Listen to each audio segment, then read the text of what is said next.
We are going to be exploring a matchup between Vivek Ramaswamy and Gavin Newsom. Vivek is the second runner-upper for the primary in 2028, besides the incumbent president, who is term limited. And we also see that the top frontrunner is Gavin Newsom. So just like we did the frontrunner for the Republican and the second runner-up for the Democrats, we're going to do the exact opposite of that and explore what a hypothetical matchup would look like between the two. Now, I don't have any polling on this matchup, and so I'm going to be using my own intuition to be able to forecast this election. Just to give you an idea, Vivek Ramaswamy would probably get about 68 million votes to Gavin's 75 million, which means Gavin Newsom would defeat Vivek Ramaswamy in a hypothetical matchup. Unfortunately for Vivek, non-college evangelical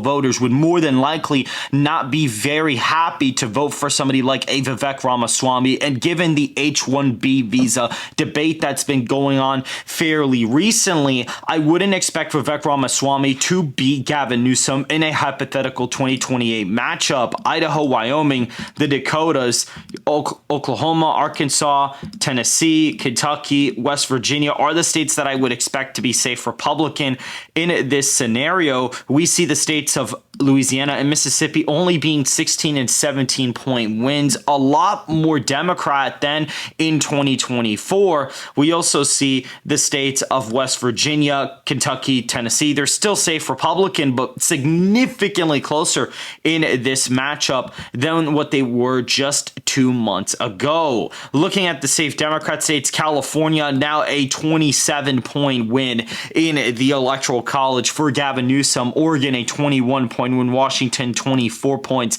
So they become bluer than the last time in 2020. They actually become bluer than even those matchups were, which is absolutely insane. Colorado a 17-point win. Illinois 19 points. New York about 18 points in this hypothetical matchup. We also see all of the northeastern states basically move into the safe Democrat column, except for the state of New Jersey, which is not in that safe column. Maine's first will be in that safe Democrat column as of right now. We also see in this hypothetical matchup that this country moves significantly to the left due to lower turnout from the Republican side.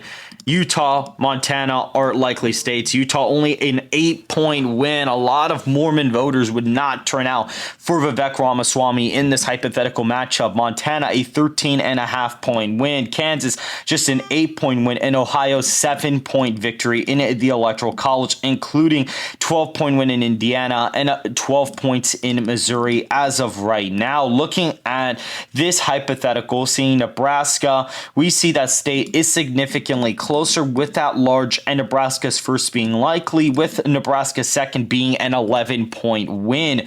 Maine's second just a 5-point win in this hypothetical matchup. South Carolina, Alabama, I forgot to put that in the safe Republican column as well. South Carolina just about a 10.8 percentage point win, very similar to 2020, and the state of Florida being about 5.6 percentage points. So Vivek does outperform Trump in 2020 in some states, but mostly not even all the states. Florida is one of the only states where he outperforms Trump's 2020 performance. He does worse than Trump in every single state in the country this time around. Alaska, just an 8-point win for Vivek. Hawaii, a significant win for Gavin Newsom, about a 20-point win. You do see the Asian/other vote move significantly to the right due to Vivek being on the ticket, but overall, you do lose a lot of voters in some key areas. Looking at the state of New Mexico, you see an 11.5-point win, slightly bluer than the 2020 counterpart of the state. New Jersey,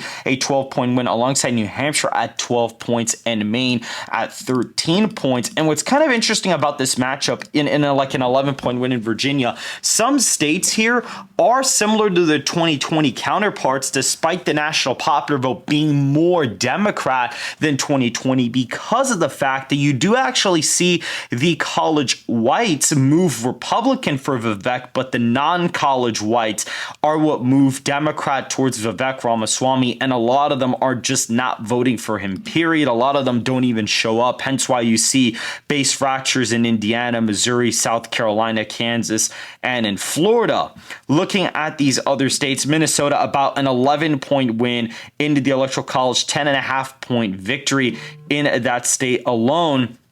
And we come down to the key battleground states. As of right now, the state of Texas in this matchup is below 5 points, just a 4.3 percentage point win. Some of these, rural areas would shift a little bit to the left, but those urban city areas would significantly move Democrat, including the southern border, which would move heavily back towards Gavin Newsom.